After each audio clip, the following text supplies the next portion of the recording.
Hi, welcome to Muqaddimah. My name is Savish. The years between 1837 and 1901 are commonly known as the Victorian era, named after the Queen of the British Empire during these years, Queen Victoria. The reign of Queen Victoria was a transitory period for much of the world. In many ways, the world was moving from the pre-modern into the modern era.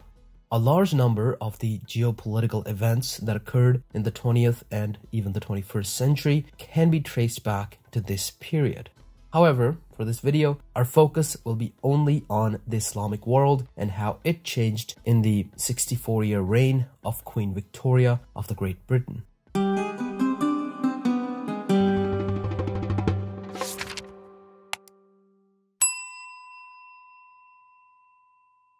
For this video, I have partnered with Paradox Interactive to tell you about their latest game, Victoria 3, which was released just 3 days ago on the 25th.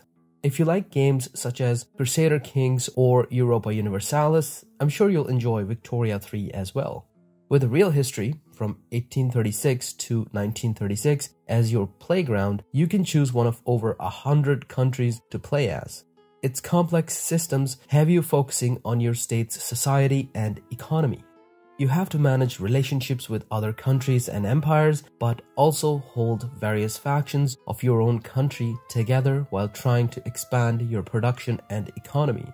As soon as I started the game, I tried to play as the Sikh Empire, since I'm from Punjab, and tried to find a way to dominate the Indian subcontinent, but of course that didn't go very well because I'm pretty bad at this stuff. However, you can try your hand at this task and many others that we'll be talking about in this video by checking out Victoria 3. Click the link in the description or pinned comment. The Victorian era was a pivotal point for the Islamic world. By 1837, large parts of the Islamic world were coming under European rule. While colonization had started in some regions, it was during this era that it was completed, and a majority of the Islamic world was brought under European influence. The Islamic world had been in decline since around the year 1700 as the Ottoman, the Safavid, and the Mughal empires, which had collectively controlled everything from Tunisia to India, had declined and were circling the drain. For the next century, the territories of the Ottomans and the Mughals were slowly rolled up by other empires, including European ones. The Safavids were safe from direct European control, but they fell due to internal problems. The Qajar dynasty took over Iran in 1789.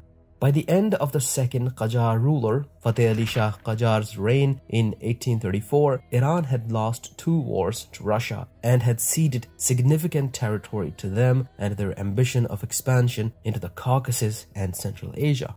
Similarly, Ottoman Egypt had fallen to Napoleon's invasion in 1798. The Russo-Turkish Wars forced them to withdraw from Crimea and Ukraine. The Greek Revolution of 1821 had allowed Greece to walk away, and the rest of the Ottoman territories in Europe began their own independent struggles. The Mughals in India had already been battered by the Iranians, the Afghans, and the Marathas. They lost to the British in 1764 and signed a treaty to let the British East India Company collect taxes in major provinces of the Mughal Empire. So, in short, by the time Queen Victoria ascended to the British throne, the Islamic world was in shambles. By the time she died, it was mostly under foreign control. Let's start in 1836, like Victoria 3 does, close to Europe in northwestern Africa.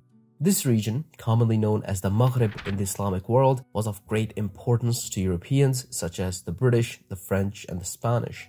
After all, this region lies on the gateway between the Mediterranean Sea and the Atlantic Ocean. Due to their decline, the Ottomans weren't able to hold this region together.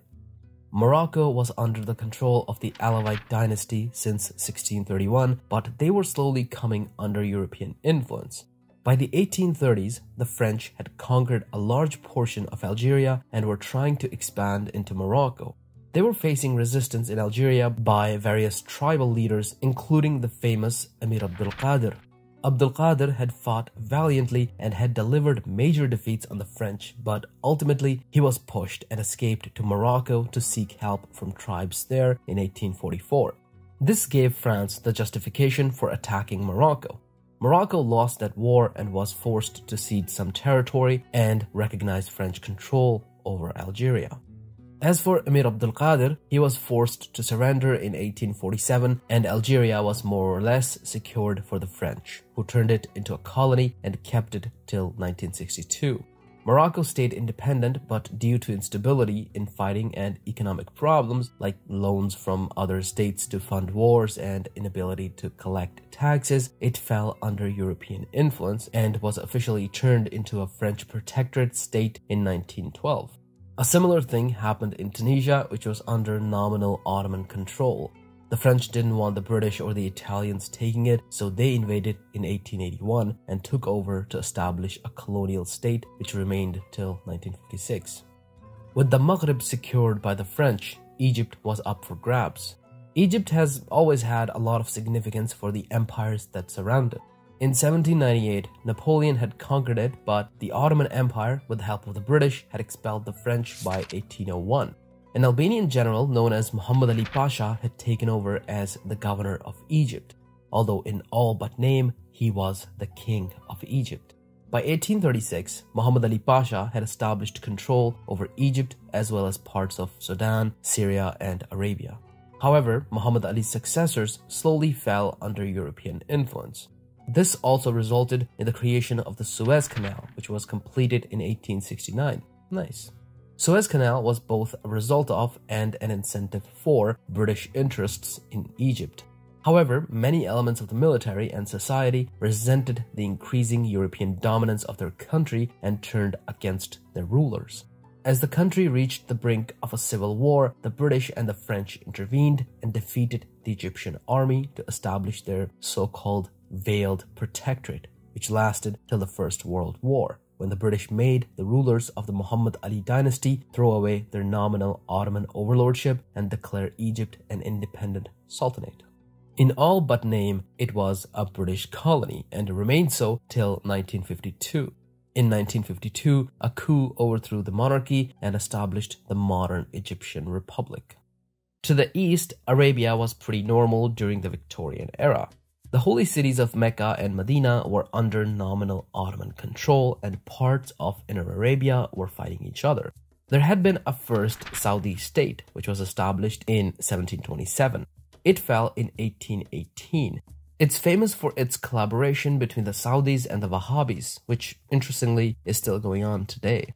Then there was a second Saudi state which fell in 1891 but came back a few decades later. However, to the south of the Arabian Peninsula, quite a lot was happening. Modern-day Oman and Yemen were on the vital trade route that had opened due to the Suez Canal from the Mediterranean Sea to the Indian Ocean. So the French and the British developed quite a rivalry for control of the southern coast of the Arabian Peninsula. In 1839, the British captured Aden in Yemen and established a colony there. Slowly, the British took over a majority of modern-day Yemen and claimed a protectorate there. Again, a colony in all but name. The British also dominated the Sultanate of Muscat and Oman.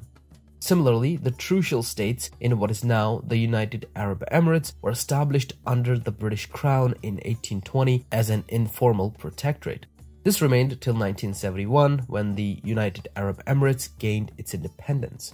Toward the tail end of the Victorian era, the British controlled, officially or unofficially, the entire southern coast of the Arabian Peninsula, from the Persian Gulf to the Red Sea and even parts of Somalia. By 1836, Iran was under the control of the Qajar dynasty. Russia was taking an interest in expanding into the Caucasus and Central Asia. Due to a couple of wars, Iran had to cede its Caucasian territory to them.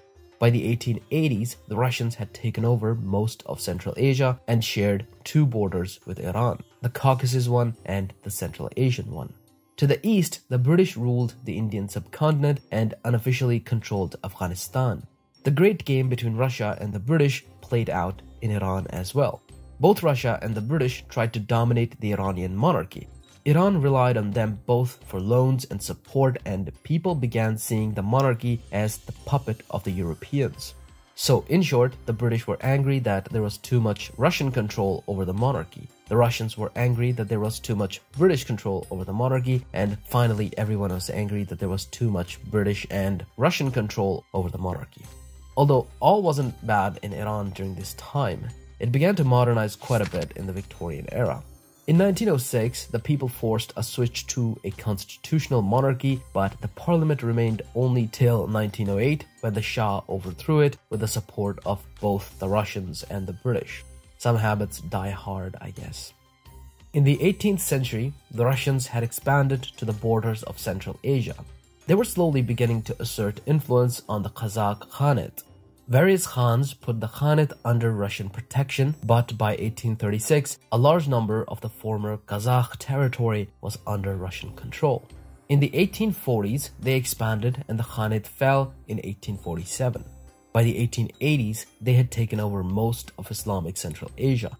The British, over in India, were afraid of their influence expanding over Afghanistan and Iran next, and so the great game was afoot. To the west, the Ottoman Empire had lost territory in Ukraine and the Balkans, namely Greece, by 1836. In the 1870s and 80s, they lost further territory in the Balkans to independence. By the time of the First World War in 1914, the western border of the modern state of Turkey had been established, and the Ottoman Empire had lost most of its European assets. In Asia, there were other problems. After Napoleon's invasion in 1798, Egypt had slid out of Ottoman control. Not only Egypt, but everything in Africa was effectively out of Ottoman hands. Muhammad Ali Pasha, the aforementioned Ottoman governor of Egypt, started attacking Ottoman territories and expanding into Syria and Arabia.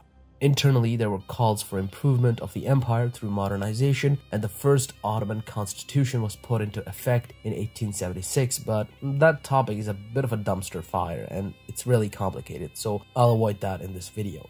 In short, the Ottoman Empire went from broken to broken beyond repair during the Victorian era. By the time Queen Victoria came to power, much of India was already under the control of the British East India Company. They had pushed against local powers and had installed themselves as the overlords of much of the subcontinent. However, during Victoria's reign, an important event happened there. In 1857, there was a local revolt against the East India Company. The revolt was crushed, but it also put a target on the company's back. The company was dissolved and its Indian territory was put directly under the control of the British Crown. Queen Victoria even took the title of the Empress of India without ever having stepped foot on the Indian subcontinent. To protect India from Russian encroachment, the British tried to contain their influence and keep Afghanistan as a buffer state between Russia in Central Asia and them in India. This led to the Great Game. During this period, the British and the Afghans fought two wars by 1880 when the British imposed their unofficial control over Afghanistan. Other parts of the Islamic world, such as the Horn of Africa and Southeast Asia, were also under foreign control by the end of the Victorian era. There was no major region of the Islamic world that was absolutely autonomous. The decline of the Islamic world from before the Victorian era and its occupation by foreign powers during the Victorian era contributed to a sense of a necessity for reform in the Islamic world. We saw various new movements appear, such as the Salafi movement and the Deobandi movement. Thinkers like Jamaluddin Afghani and Muhammad Abduh discussed the reasons for this decline and the need for Muslim unity and modernization to face these external threats while combating internal ones. Ideas like Pan-Islamism and Pan-Arabism were discussed quite a lot. The impact of these ideas was felt from the Ottoman Empire to British India. Many of these ideas remain relevant to the Islamic world even today. In many ways, the reaction of the Islamic world to European colonization was not very different than its reaction to the Mongol invasions. Of course, I'm not trying to draw a parallel between the Mongols and the Europeans. I'm only talking about the reaction of the Islamic world. In the same way as had during the Mongol invasions, many new interpretations of Islam were developed in this period. Some Puritan, some modernistic, and some extreme. A key factor in the colonization of the Islamic world was the economic influence of the Europeans, and not just a might is right approach. The Europeans had economic interests in many parts of the Islamic world and used economics in the form of loans and other means of financial support to dominate the leaders of the Islamic world. This is the most fascinating part of this story, in my opinion, and you can try your hand at it with Victoria 3, which deals with economic and social changes during the Victorian era with a great amount of complexity and nuance. See if you can change the events of world history. Again, the link is in the description and in the pinned comment. See you next time. Don't forget to subscribe and press the bell icon. On the screen right now, you can see the names and tiers of the patrons. You can join them by pledging $1 or more to support the channel. Thank you for watching.